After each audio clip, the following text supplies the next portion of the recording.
Surah AnNisaa, verse 83 onwards. أعوذ بالله من الشيطان الرجيم. بسم الله الرحمن الرحيم. وإذا جاءهم أمر من الأمن أو الخوف أضاعوا به ولو ردوه إلى الرسول وإلى أولي الأمر منهم لعلمه الذين يستنبطونه منهم ولولا فضل الله عليكم ورحمته لاتبعتم الشيطان إلا قليلا. When there comes to them some matter touching public safety or fear, they divulge it. If they have only referred it to the messenger or to those charged with authority among them, the proper investigators would have known it from them direct. Were it not for the grace and mercy of Allah unto you, all but a few of you would have followed Satan.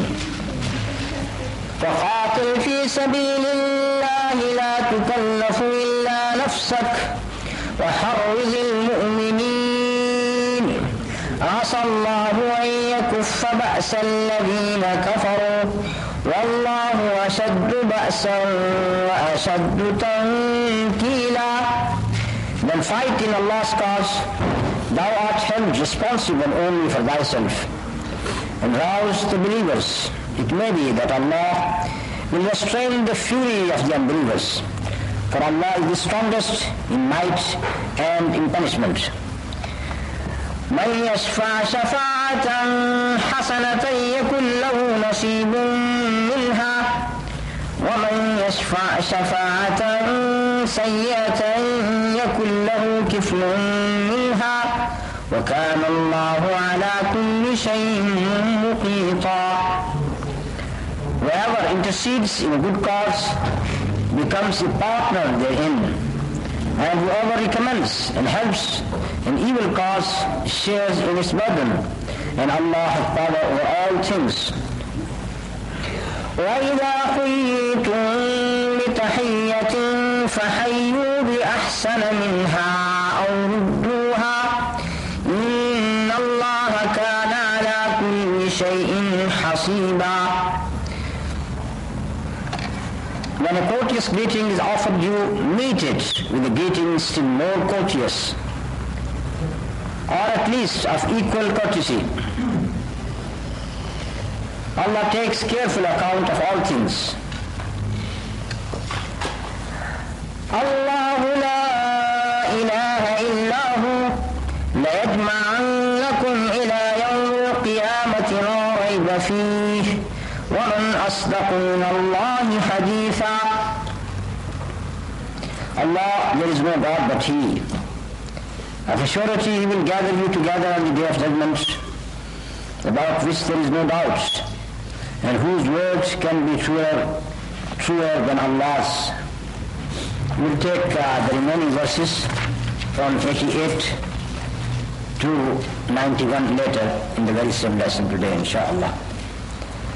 Let us back to verse number 83. Now the discussion is in this surah, especially in that part of this surah, is about munafiqeen, hypocrites. These are the people who come to the Prophet ﷺ, as it is in verse 81, and they say we obey. And when they go back, they conspire against the Prophet ﷺ. So at that moment, Allah subhanahu wa ta'ala said about them, فَأَعْرِضْ عَنْهُمْ. Allah subhanahu wa ta'ala gave this order that so keep clear of them, or just stay away from them, وَتَوَكَّلْ عَلَى اللَّهِ, and depend upon Allah, وَكَفَى بِاللَّهِ وَكِيلًا, and Allah subhanahu wa ta'ala is enough as a disposer of affairs. And then it is said that why don't you think deep in Quran? Why don't you ponder deep in Quran? أَفَلَا يَتَدَبَّرُونَ الْقُرْآنَ وَلَوْ كَانَ مِنْ عِنْدِ غَيْرِ اللَّهِ لَوَجَدُوا فِيهِ اخْتِلَافًا كَثِيرًا. If it had been from someone other than Allah, you would have found among it a lot of discrepancy. It shows that munafiqeen, those who don't follow the Prophet ﷺ completely, why not they think that if this Quran was not sent by Allah subhanahu wa ta'ala, then there should be some discrepancies in the Quran itself, but there is no such thing. So it means that it is from Allah. Then follow Allah, follow the Prophet ﷺ. So that is the discussion. Now another disease of these people of munafiqeen are given here in verse 83. Whenever any report comes to them either about safety or about fear, they just try to expose it. They just try to reveal it. But if they have referred it back to the prophets and to the people of authority among them, then those people who got the power of istinbat, the power of istinbat means those people who can see the whole affair, the whole matter, and then they find out what is the truth about it. This is the power of istinbat. This word actually, it is known in Arabic language for drawing water from the well, especially in the beginning when you want to dig a well and then you draw the water. That is the word istambata. So here it means those people who got the power of ijtihad, who can look into the book of Allah, who can look into the sunnah of the Prophet ﷺ, and then they find out what is the real issue. Now these verses, because as I have said, they are discussing about the hypocrites. And among their character is this character. They keep on spreading the rumors. False rumors about the safety of the town. Oh, we are no more safe here. The enemy is coming from this quarter, from that quarter. About fear itself. They are frightening you from an enemy which is not there, just to create panic among the people. This always happens when there is a war going on, or even when there are hypocrites in the ranks of the community. They try to spread such rumors. So in the face of the rumors, what we have to do? In the time of the Prophet ﷺ, of course, we have to refer it back to the Prophet. And those people who got the authority, among the with the Prophet ﷺ, there are those people of knowledge, like Sayyidina Abu Bakr, Sayyidina Umar. Ask them, so they can have the real knowledge about it. Once it happened that the rumors got spread in Medina that Prophet ﷺ has divorced his wives, and everyone was in panic. What a great matter has happened. The Prophet ﷺ has divorced all his wives. Sayyidina Umar came. He did not believe in all those rumors. Straight away he came to the Prophet ﷺ. We asked him this question, AnNisaa15A, did you divorce your wives? He said no. So he came back and he told the people that Prophet ﷺ did not divorce his wives. That was a matter when Prophet ﷺ, because of some reasons, he stayed away from his wives for a month. But he did not divorce them. So the rumor was wrong. And this is why a person like Sayyidina Umar, first of all, he wanted to know from the Prophet directly what is the issue. So this ayah is a general ayah. Whenever there is such a situation, the main thing is that people should refer that matter to the people of authority. And it shows the importance of ulul amr, the people of authority in each community.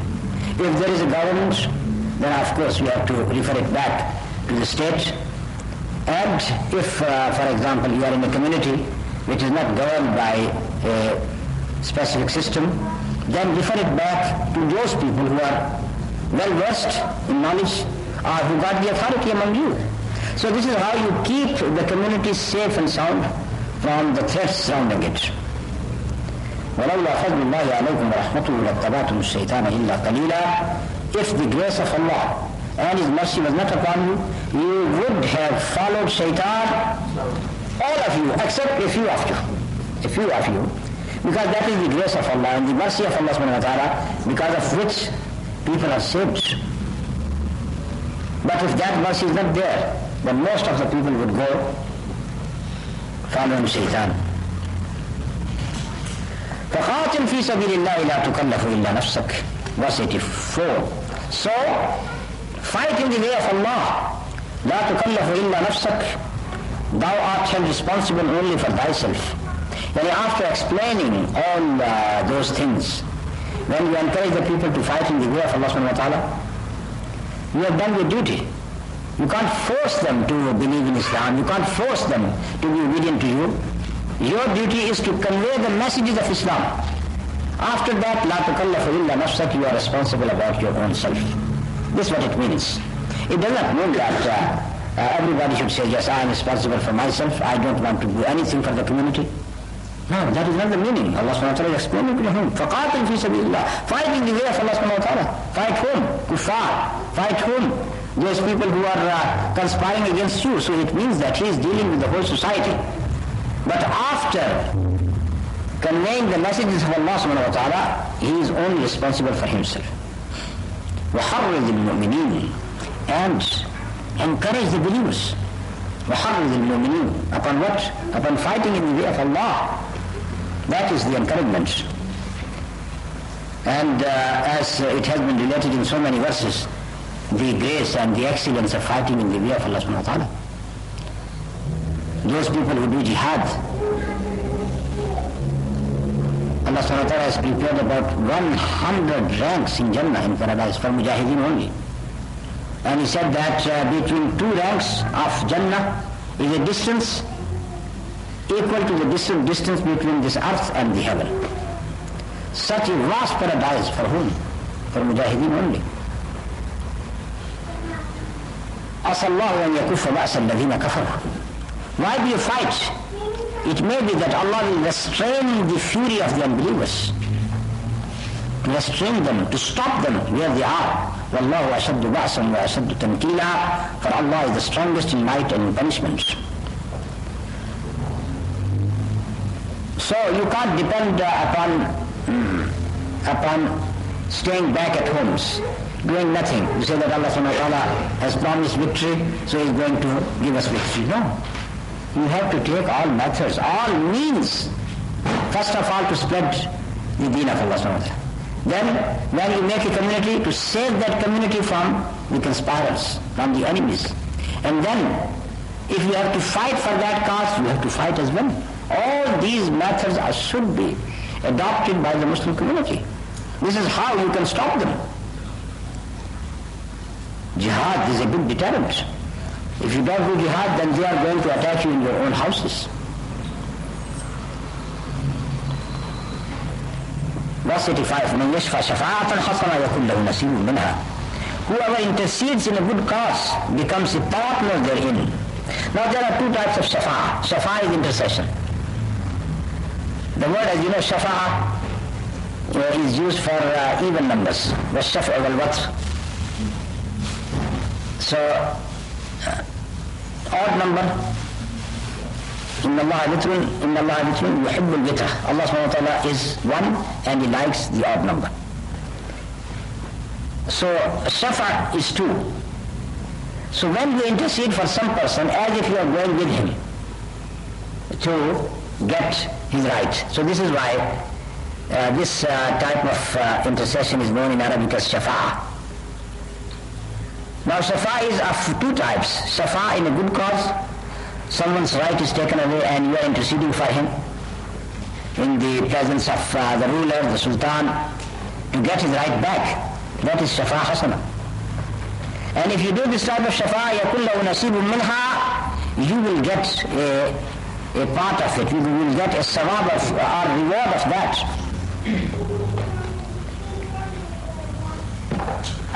In the same way, shafa'a is not only in getting the right of a person, shafa'a is also for any good cause.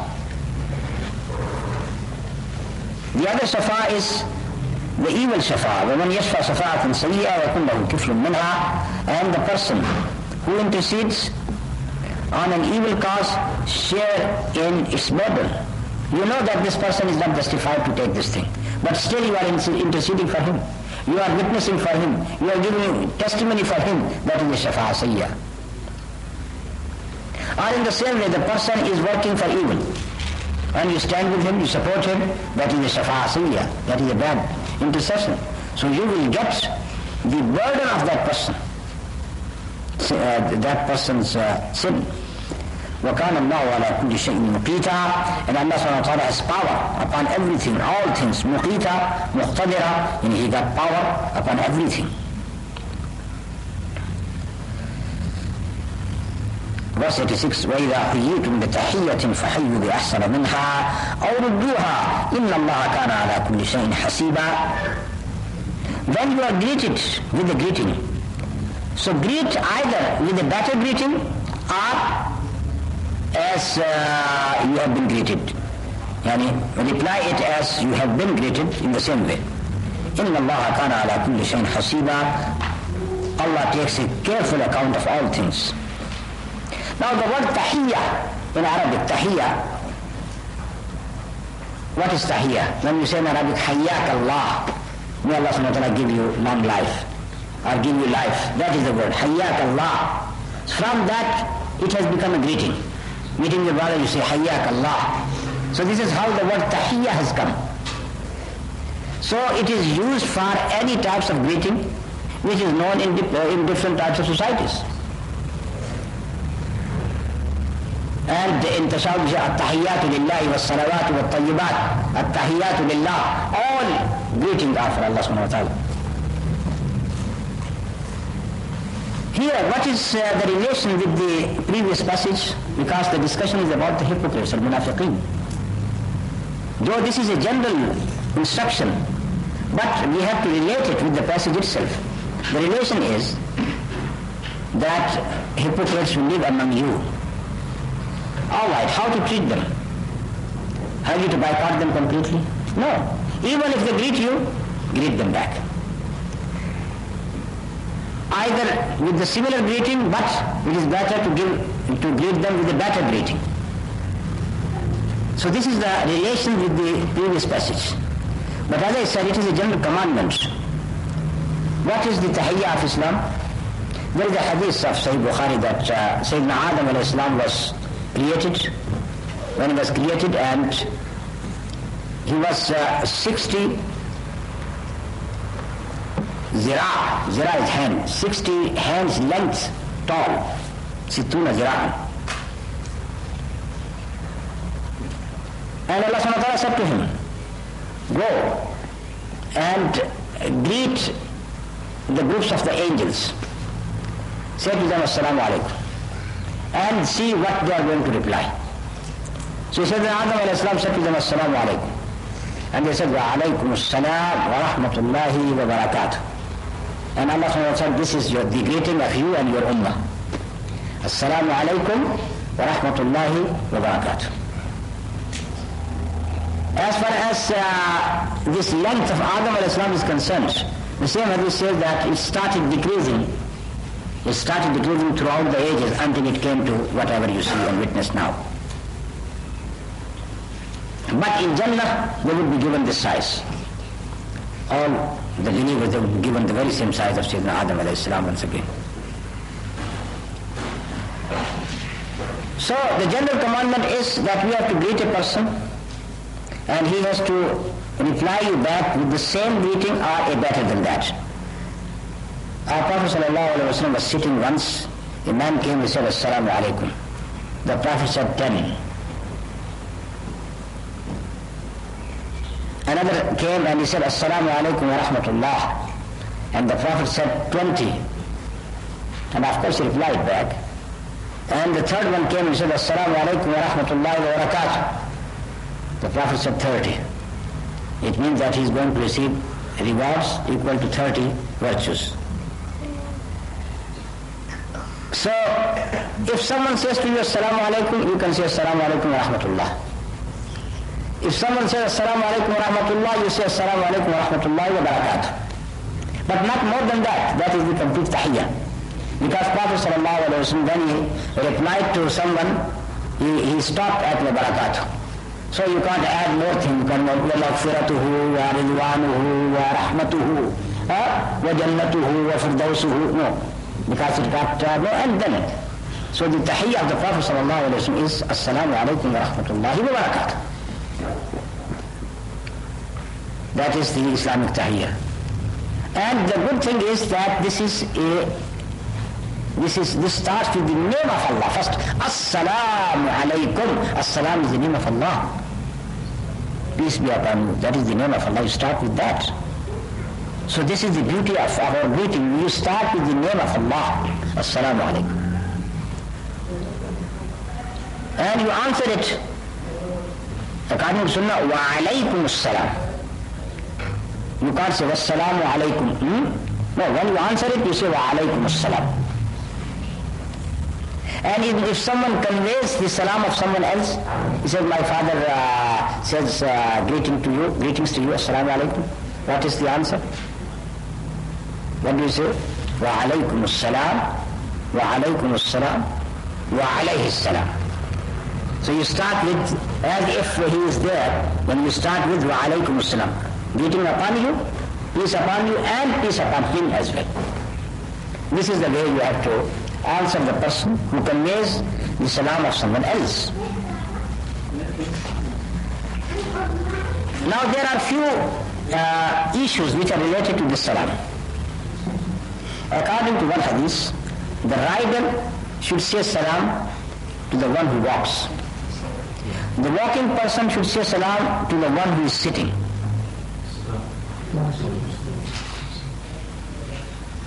The few people should greet the group of the people who are more in number. The younger persons greet the one who is older. These are the few manners of salam. Now we understand that the person who is riding, he should say salam to the person who is walking. Because the riding person must not have this arrogance that because I am above the walking person, so this person should say salam to me. No, he should say salam. The standing person greets the person who is sitting. Because the sitting person is in a quiet mode at that time. So it is suitable that the walking person should greet the sitting person. Now if you are entering onto a group, this is your duty to say to all of them, Assalamu alaikum. Had they to answer all of them, or just one among them could answer? There are two opinions. Someone says, like the hadith which I have just quoted, of hadith of Adam, when Adam a.s. said to the angels, Assalamu alaikum, and all of them said, Wa alaikum assalam wa rahmatullah. That is the evidence of those people who say no, that all of them should say Wa alaikum assalam, even though with no voice, not all of them raising their voices. And the second opinion is that the reply to salam is for the kifaya. So if one of them says Wa alaikum assalam upon this person, then it is enough. It is not necessary for all the people in the group to say Wa alaikum assalam. Because this person has greeted only once, Assalamu alaikum. He did not say to every one of them, Assalamu alaikum, Assalamu alaikum, Assalamu alaikum, Assalamu alaikum. He did not say like that. So this is why one of them should say Wa alaikum assalam wa rahmatullahi wa barakatuh, and the matter is over.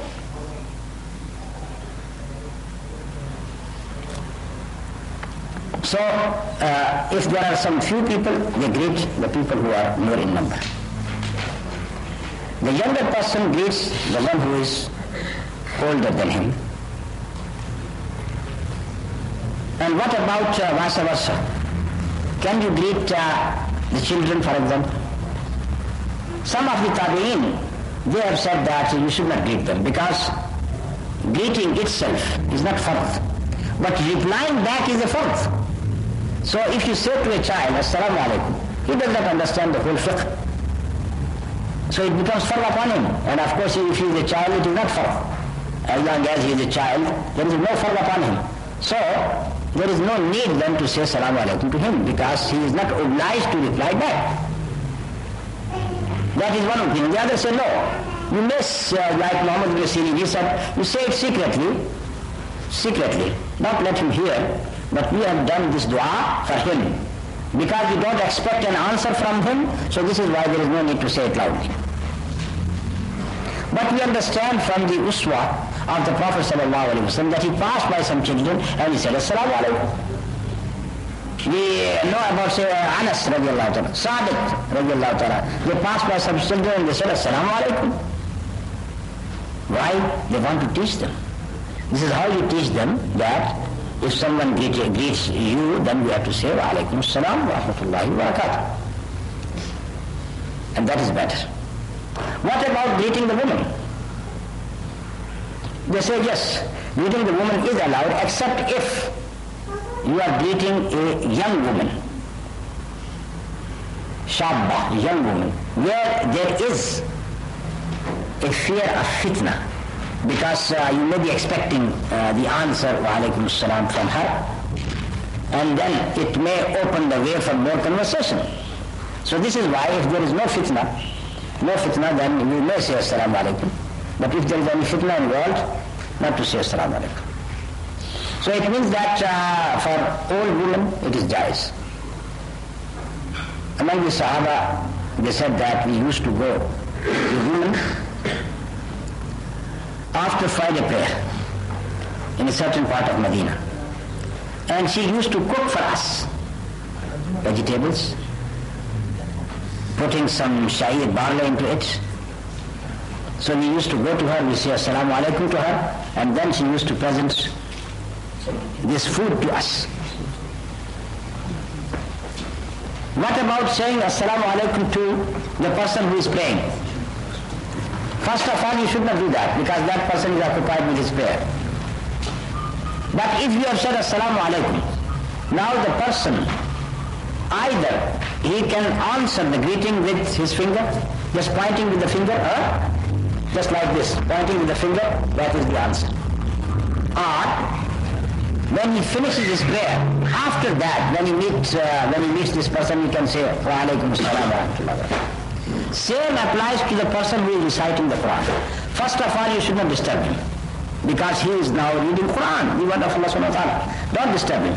But even if you have disturbed him, he got this choice. Either he finishes the ayah which he is reading and then he says wa alaikum assalam wa rahmatullah, or he does not answer you at that time. Later, when he finishes his whole recitation, then he comes and says assalamu alaikum wa rahmatullah. He answers you.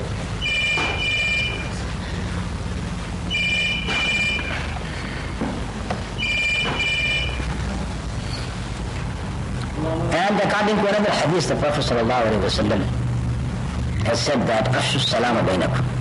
Spread salam among you, because it is a dua, it is a supplication. Abdullah ibn Umar used to say that he used to abstain away from the market. But sometimes he goes to the market, he buys nothing, but he just says assalamu alaikum to the people, assalamu alaikum assalam. Just for that reason he goes to the market, getting sawab of this salam.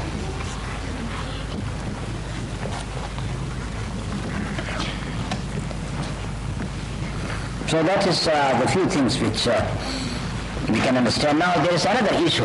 What about saying salam to the non-Muslims?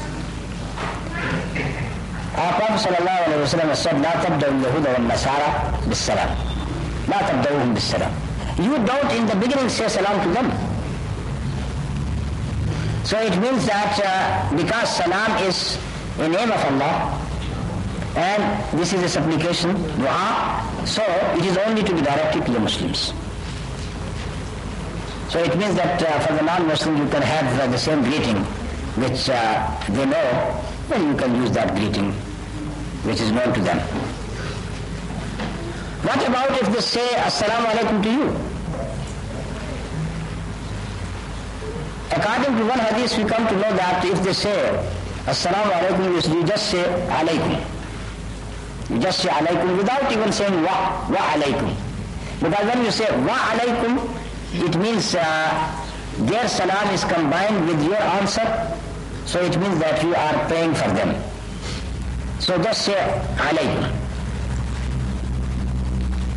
Why? Because sometimes, as it was in the time of the Prophet ﷺ, Jewish people used to twist their language or twist their tongues by saying Assalamu alaikum, which means death upon you. So this is why the Prophet said, don't say to them the same word, say alaikum, upon you as well. So you don't know what they have said. Now, I have read the fatwa of some of the scholars who said that if the man has said very clearly, Assalamu alaikum to you, there is no twist of the language or twist of the tongue, then according to this ayah you can say Assalamu alaikum wa alaikum assalam to him as well.